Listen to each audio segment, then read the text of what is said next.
Merci de votre attention, madame, monsieur. L'actualité ce soir consacrée au processus de décentralisation. L'État ne peut pas agir tout seul. Déclaration ce matin du président Fornia Singbe devant les chefs traditionnels réunis à la présidence de la République.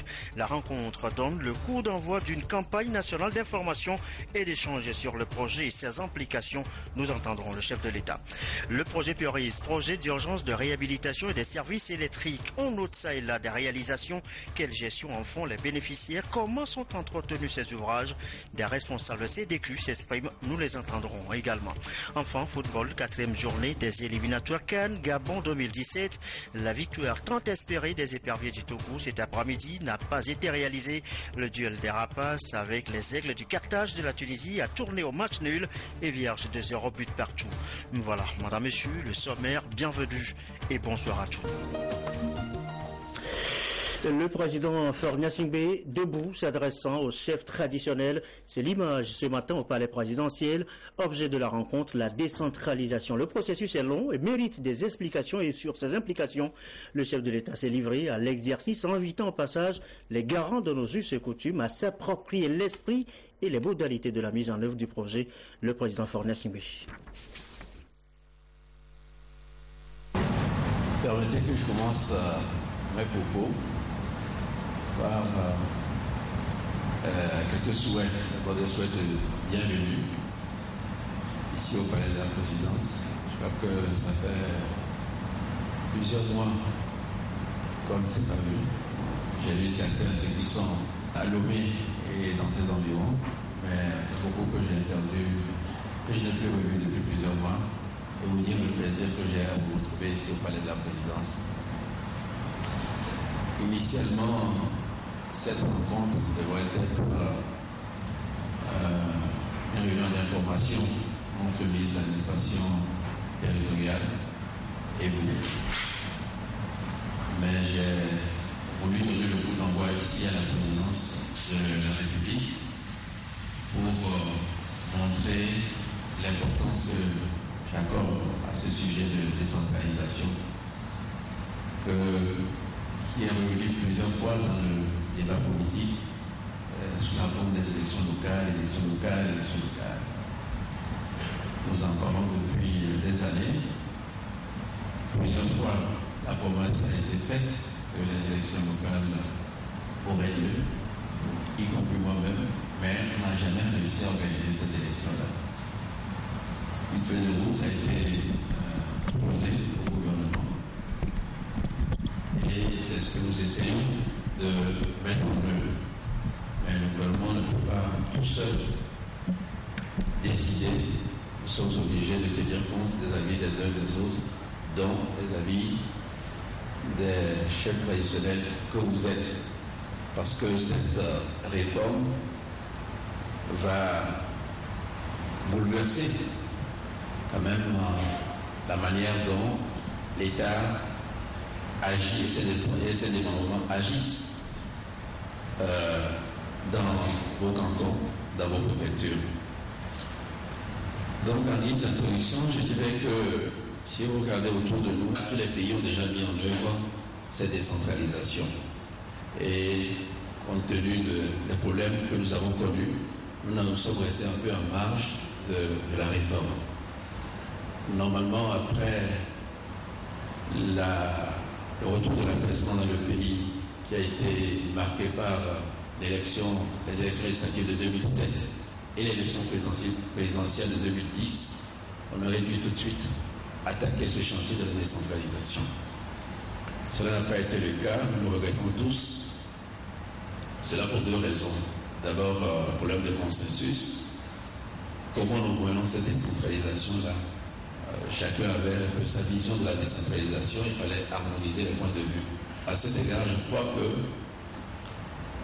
le débat a pu se faire avec plus ou moins d'intensité, mais surtout, l'idée a mûri, et aujourd'hui, je crois que c'est un consensus dans la classe politique et au sein des populations que nous devons aller à la décentralisation. Le deuxième frein à la mise en œuvre de la décentralisation, c'était les lendemains électoraux difficiles que nous avons connus. À chaque fois, il y avait des contestations. Donc, le pays était comme pas pris en otage, mais disons, il y avait une préoccupation. On s'est dit, bon, avant l'élection, on vient nous voir, il y a un débat, on discute. Pendant l'élection, on pense que tout s'est bien passé. Et après l'élection, il y a des contestations. Et ça crée une certaine fatigue électorale, une certaine lassitude des populations qui ne nous donnait pas vraiment ni l'envie ni la motivation de remettre ces élections locales à l'ordre du jour. Donc, à mon avis, récemment, c'est ce qui a expliqué le retard que nous avons pris. Dieu merci, de l'élection présidentielle de 2015, je crois que c'est déroulé à la satisfaction de tous et de toutes. Et il n'y a pas vraiment de raison de ne pas y aller.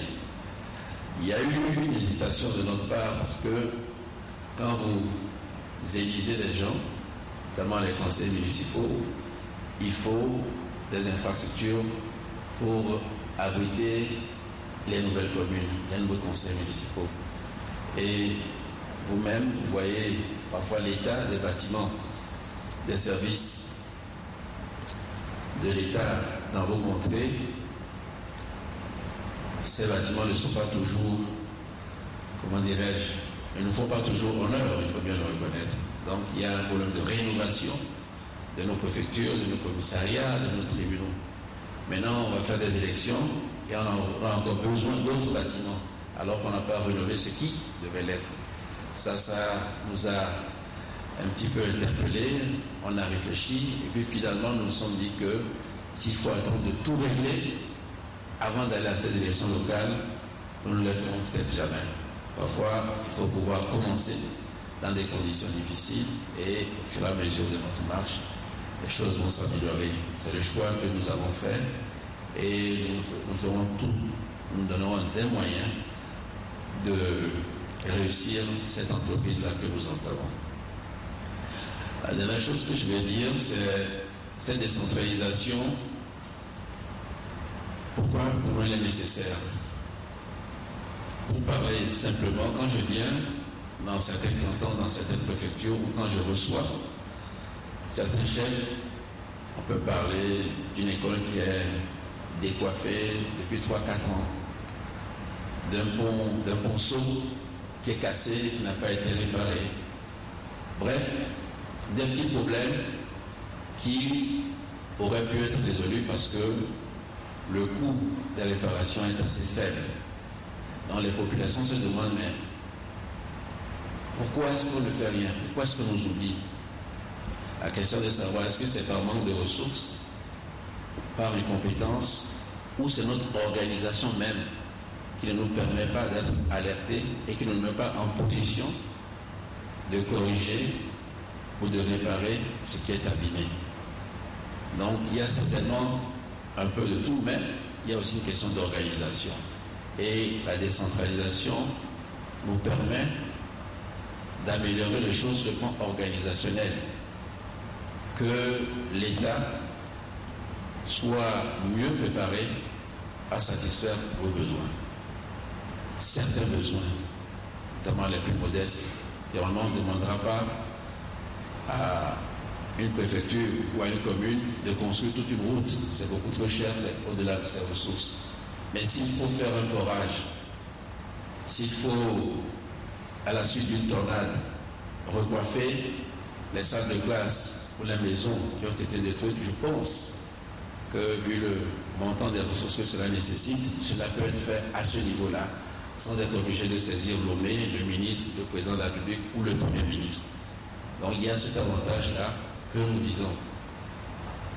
Donc ça c'est le but que nous recherchons et l'avantage que nous pouvons en tirer. Maintenant il y a certaines contraintes parce que nous devons réorganiser un peu les cantons, les préfectures. Certains cantons peuvent être regroupés pour faire des communes. Je sais très bien que quand il s'agit de faire cet exercice, chacun a son idée. Tel canton ne veut pas être avec tel autre, ou bien tel canton veut être le chef-lieu de ceci. Ce sont des débats et je sais que ça va être difficile pour nous tous, mais si nous faisons ça aussi, je vous en parle dès aujourd'hui, c'est que le moment venu, vous pouvez garder à l'esprit, ne pas oublier que l'objectif, c'est d'améliorer les choses. Il faut quelques petits sacrifices, peut-être. Certains diront pour des raisons historiques, le chef-lieu de la commune doit être dans ce canton. D'autres diront pour des raisons démographiques, c'est chez nous, on va avoir le siège de la commune. D'autres diront, historiquement, c'est nous qui avons eu Il y a plusieurs raisons, mais à un moment donné, il va falloir trancher, il va falloir décider, et tout le monde ne pourra pas être satisfait. Certains seront satisfaits, d'autres seront un peu déçus. Mais tout le monde y gagnera, et je crois que c'est l'essentiel, que tout le monde y gagne. Je crois qu'aujourd'hui, ce que nous voulons tous, c'est de faire reculer la pauvreté dans notre pays et de vivre mieux. Et cette décentralisation-là contribuera à améliorer les choses et à mieux vivre. Donc voilà ce que je voudrais dire en guise d'introduction. Ça, c'est le coup d'envoi du dialogue que nous avons. Il n'y a qu'un échantillon, une délégation des chefs traditionnels qui s'est rendue ici. Donc le message, vous le porterez, mais nous également, nous aussi, nous le porterons dans les régions, dans les préfectures et s'il le faut dans les cantons pour que tout le monde comprenne bien ce dont il s'agit. Je vous remercie. Et voilà donc l'intervention du chef de l'État, les explications du président Fornia Singbe sur le processus de décentralisation. Ce matin, on retient cette déclaration, l'État ne peut pas agir tout seul. On vient de l'entendre, d'où le coup d'envoi de facto de cette campagne nationale d'information et d'échange avec les autres acteurs. Chassim Labaga. Ces échanges entre le président de la République, Faure Essoumana Singbe, et les chefs traditionnels font suite à l'adoption jeudi dernier en Conseil des ministres du projet de loi portant création des communes au Togo. Le processus de décentralisation est ainsi enclenché. Il sera mené suivant une feuille de route qui précise l'esprit et les modalités de sa mise en œuvre. Le contenu de cette feuille de route est ici partagé avec les principaux acteurs à la base que sont les gardiens des us et coutumes. Il leur est demandé de s'approprier les objectifs et de s'impliquer activement pour l'heureux aboutissement de la feuille de route de la décentralisation. Le processus de décentralisation fait appel à une nouvelle organisation administrative. Et pour le chef de l'État, il ne faut pas perdre de vue les avantages liés à cette décentralisation qui donne l'opportunité aux communautés à la base de prendre en main leur développement. Le ministre de l'administration territoriale, de la décentralisation et de la collectivité locale, Payado Aboukessi, exhorte les chefs traditionnels à jouer un rôle capital dans l'exécution de la feuille de route de la décentralisation. Une démarche engagée par le gouvernement pour rapprocher l'administration des populations et amener les citoyens à participer à la vie de la communauté. Les communes issues de ces innovations seront dirigées par de nouvelles autorités locales élues et dont la mission principale sera de favoriser le développement local participatif et la promotion sociale des communautés à la base. Ces communes, comme nouvel ancrage dans l'arsenal national des structures et institutions de développement de notre pays, seront soit des regroupements de cantons, soit des cantons pris individuellement, soit un regroupement de quartiers de très grands cantons. L'objectif visé étant d'avoir des communes viables du point de vue économique et financier, relativement homogène du point de vue social et géographique, de taille raisonnable du point de vue démographique, afin d'en assurer l'efficacité. Dans ce nouveau contexte, le chef de canton sera davantage sollicité, car il aura une double mission. D'abord, celle régalienne et classique de gardien des us et coutumes dans son ressort de compétences, et ensuite celle d'acteurs de développement à la base, où il continuera d'être source d'inspiration pour les conseillers municipaux en général et pour le maire en particulier, en ce qui concerne la gestion de leur commune d'appartenance. Les chefs traditionnels ont relevé quelques inquiétudes et posé des questions d'éclaircissement. Ils s'engagent à apporter leur contribution à la réussite de la décentralisation au Togo. Nous venons d'écouter le message qui consacre chez nous au Togo la politique de la décentralisation. Et nous saluons cet état de choses. Nous sommes des acteurs de développement, c'est-à-dire étant à côté de nos populations. Donc nous saluons cette avancée. Lorsque la loi sur la décentralisation a été votée à l'Assemblée nationale en 2007, nous avions eu beaucoup de peine, nous les chefs traditionnels, à comprendre comment ça va se dérouler sur le terrain. Parce que, comme on le dit souvent, il n'y a jamais deux capitaines dans un bateau. Aujourd'hui, les détails que le chef de l'État et vous-même, vous venez de nous préciser, nous rassurent. Par la décentralisation, l'État délègue sous son contrôle une partie de ses prérogatives à des élus locaux. Les domaines couverts sont la délivrance et la gestion des actes d'état civil, l'acquisition et la gestion du matériel scolaire au niveau des écoles primaires, la gestion des cantines scolaires, la gestion de l'assainissement et de l'environnement, la mobilisation des ressources locales et la gestion des dotations budgétaires de l'État. Cette rencontre s'inscrit dans une démarche voulue par le président de la République, celle d'associer et de recueillir le point de vue des différents acteurs de la vie nationale sur des questions qui engagent l'État togolais. Avec les échanges de ce jour, le dialogue sur la décentralisation est ouvert et chaque acteur devra apporter sa contribution pour la réussite du processus. Une rencontre pour faire avancer donc le processus de décentralisation. Faire avancer le Togo dans le prochain classement Doing Business, c'est l'autre préoccupation du jour à la présidence de la République. Rencontre cette fois-ci présidée par le Premier ministre face au chef du gouvernement, des opérateurs économiques publics et privés, la cellule Doing Business au Togo. Les précisions de Antoinette Oumaouvoro. Le Togo a fait un pas de géant en 2015 dans le classement Doing Business de la Banque mondiale. Malgré ses performances, des défis restent à relever pour améliorer le climat des affaires dans le pays, attirer plus d'investisseurs et réduire la pauvreté à travers l'inclusion économique.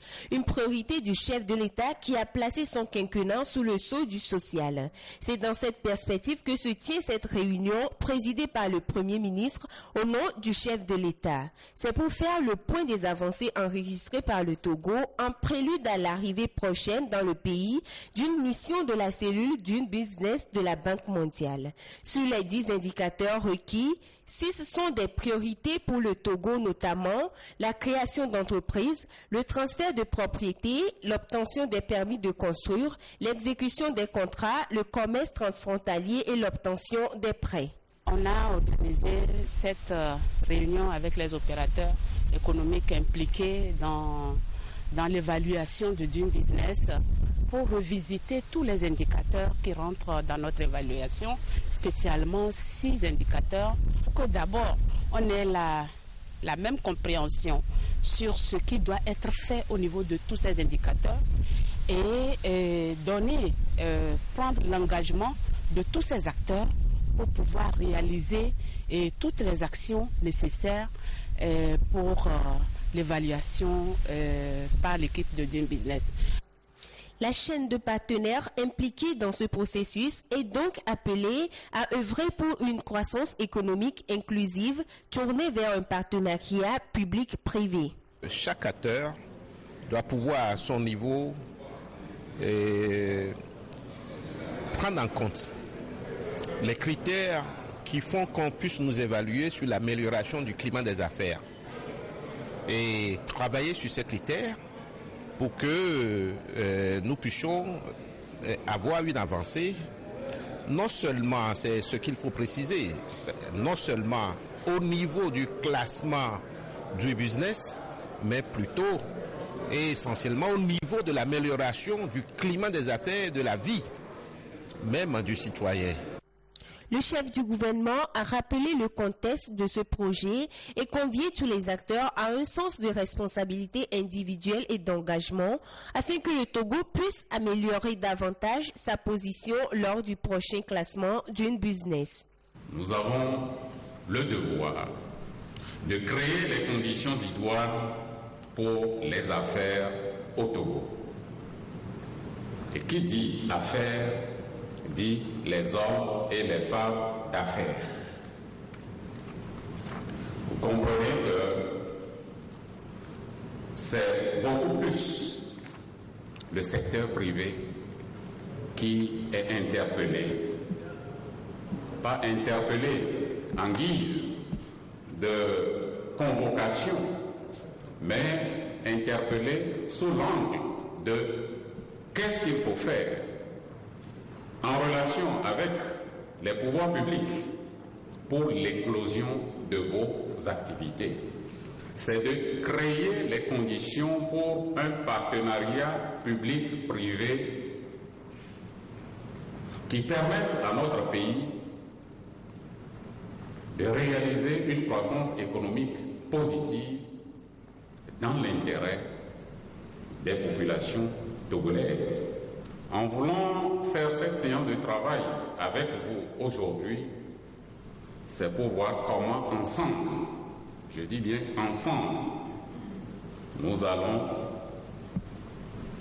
analyser la situation, le chemin parcouru et voir les jalons à planter pour plus de résultats.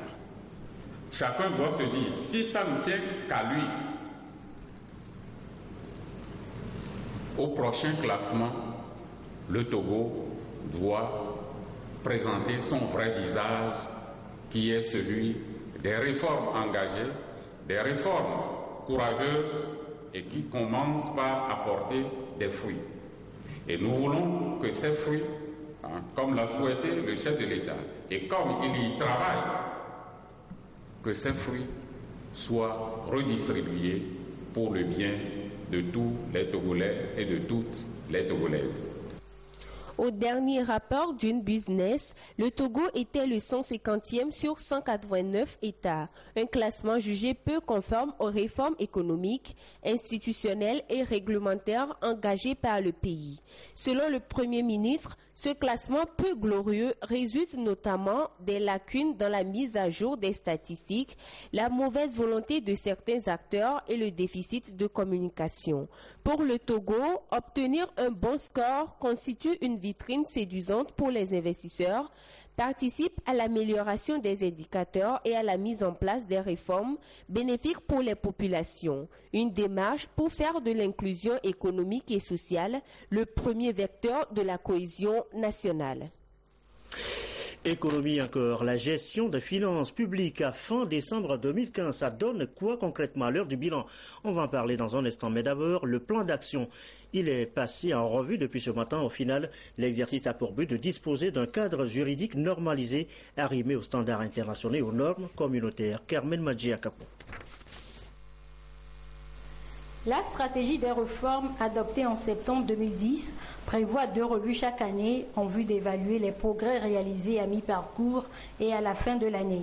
À fin 2015, les résultats enregistrés sont satisfaisants. Cette revue du plan d'action de la réforme de la gestion des finances publiques permettra aux acteurs du monde économique de faire ressortir le niveau de réalisation des mesures convenues pour 2015 et faire des propositions pour 2016. Sur 406 réformes, il y a 78 réformes qui ont été mises en œuvre et il reste la différence à mettre en œuvre au cours de 2016. Donc on est à plus de 78% des réformes qui ont été réalisées. Alors on peut se féliciter pour cela. Et ça a été fait avec l'appui des plus hautes autorités, le chef de l'État et le Premier ministre, qui ont instruit tous les ministres qui ont mis en œuvre des réformes. Et ça va continuer. Ces performances ont été possibles grâce à l'appui des partenaires techniques et financiers qui encouragent le gouvernement à poursuivre les réformes. Il s'agit de réformes très complexes qui nécessitent un grand effort de la part des autorités pour être mises en œuvre. Donc, ce que je veux dire, il ne faut pas relâcher. C'est seulement les premiers pas. On a fait les choses les plus faciles. Maintenant, commencent les choses plus compliquées. Et c'est là où la volonté politique de réaliser les réformes va être mise à la preuve. Les acteurs présents à cette rencontre vont évaluer et analyser l'ensemble des domaines de la gestion des finances publiques pour permettre au gouvernement d'atteindre l'objectif de performance et de bonne gouvernance pouvant placer le Togo au niveau des standards internationaux. Voilà, et toutes ces réformes, eh bien, ça pour mobiliser plus de ressources et relever l'assiette fiscale. Nous y reviendrons dans les prochaines éditions.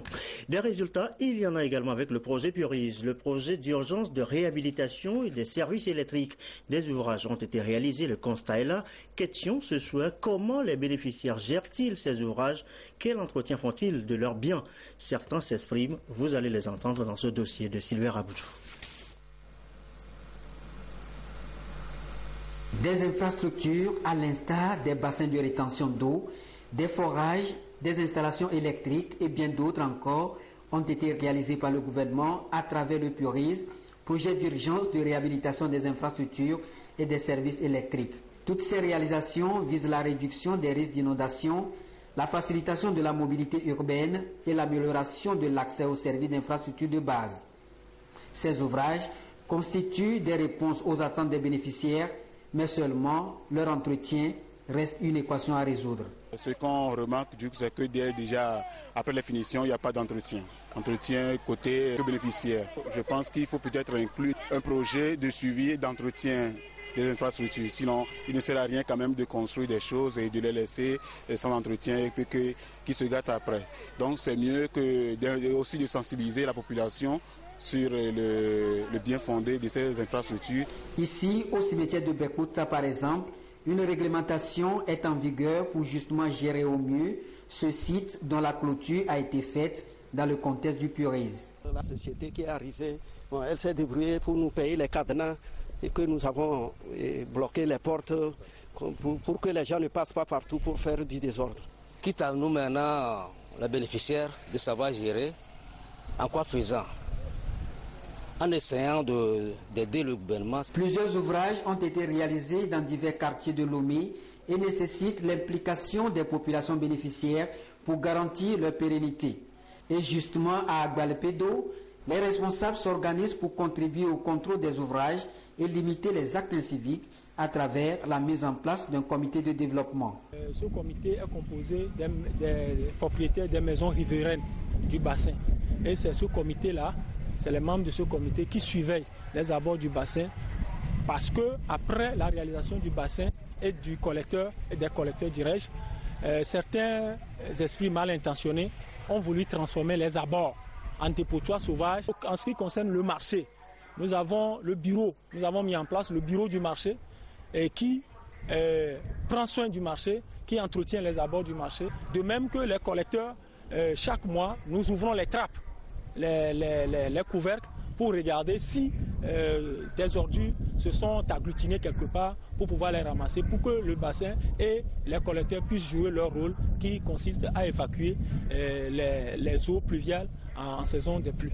Faire de ces joyaux des outils de développement incombe donc avant tout aux populations riveraines. Elles doivent s'approprier la maintenance de ces ouvrages réalisés à leur profit pour accompagner les efforts de la municipalité et du gouvernement.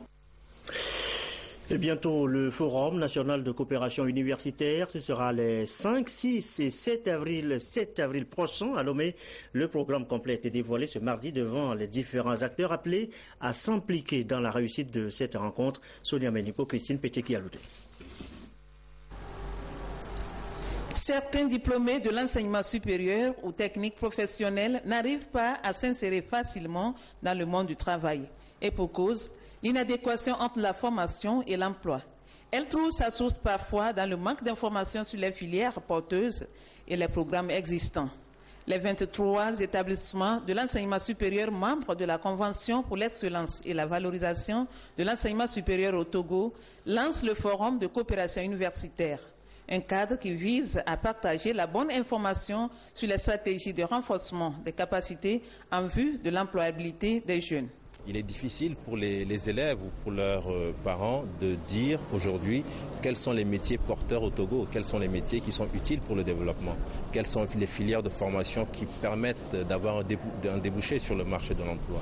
Le marché de l'emploi est très étriqué dans notre pays, il est difficile d'accès et si on n'a pas la bonne information, on risque malheureusement d'être chômeur en ayant un bon diplôme en poche. Et pour ce forum, les initiateurs ont un programme qui prend en compte différents aspects relatifs à l'employabilité des jeunes. Il y aura d'abord une conférence inaugurale sur les stratégies développé pour améliorer l'employabilité des jeunes. Nos amis du Ghana, de l'université de UNEBA, vont nous parler de leur expérience, les expériences des universités ghanéennes en matière de financement de l'enseignement supérieur. Les problèmes de compétences aussi seront abordés, compétences et opportunités d'emploi. Pour qu'une entreprise puisse prospérer, il faut la main-d'œuvre de qualité. Les établissements de l'enseignement supérieur envisagent de construire les curricula de formation avec l'implication des entreprises. Le forum est à sa 8e édition avec le soutien constant de Togo Cellulaire. À l'étranger, plus de peur que de mal après le détournement dans la matinée d'un Airbus A320 d'Egypte Air. L'appareil effectuait la liaison entre Alexandrie et le Caire lorsqu'un individu l'a détourné vers Chypre et l'a contraint à se poser sur l'aéroport de Larnaca. À son bord, plus de 60 personnes. Elles sont finalement saines et sauves. Le pirate exigeait de voir son ex-femme, un geste d'amour hors norme. Les otages ont finalement été libérés sains et saufs. Le détournement de l'Airbus A320 qui devait assurer dans la matinée la liaison entre Alexandrie et le Caire s'est achevé sans heurts. Après plusieurs heures de crise sur le tarmac de l'aéroport chypriote, l'homme de nationalité égyptienne s'est finalement rendu aux autorités, mais ses motivations restent pour l'heure assez confuses. À certains moments, il nous a demandé de rencontrer des représentants de l'Union européenne. À d'autres, il nous a demandé d'envoyer l'avion vers un autre aéroport. Mais il n'avait pas d'exigence particulière. Il aurait aussi demandé la libération de prisonniers en Égypte et qu'une lettre lancée sur le tarmac de l'aéroport soit portée à son ex-femme d'origine chypriote. La piste terroriste a rapidement été écartée par les autorités.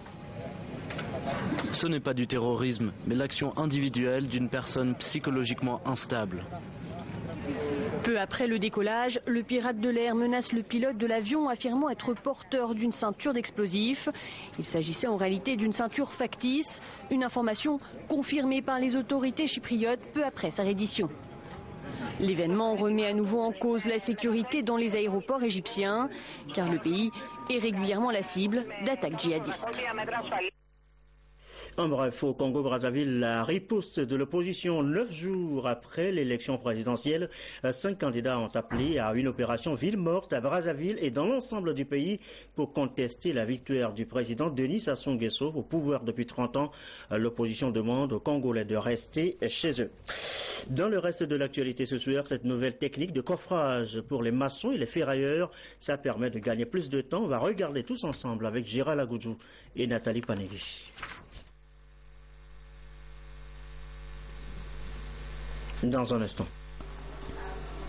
Les erreurs de construction, tant sur les ouvrages publics que privés, sont de plus en plus fréquentes dans le secteur du bâtiment et des travaux publics, notamment dans le ferraillage et le coulage de béton. Comment réaliser des dalles en béton armé sans ou avec peu de coffrage? Les maçons, soudeurs et ferrailleurs de la Chambre régionale des métiers de Lomé commune étaient à cette école toute une semaine. Ça protège doublement les fers, puisque les poteaux sont faits avec des blocs U. Et ces blocs U ont une épaisseur qui protège ensuite couler avec du béton à l'intérieur. Cette technique nous a permis de voir comment nous pouvons construire un bâtiment sans avoir à faire intervenir des coffreurs. Et de deux, nous avons trouvé que c'est une technique qui nous aide à pouvoir livrer nos chantiers à temps.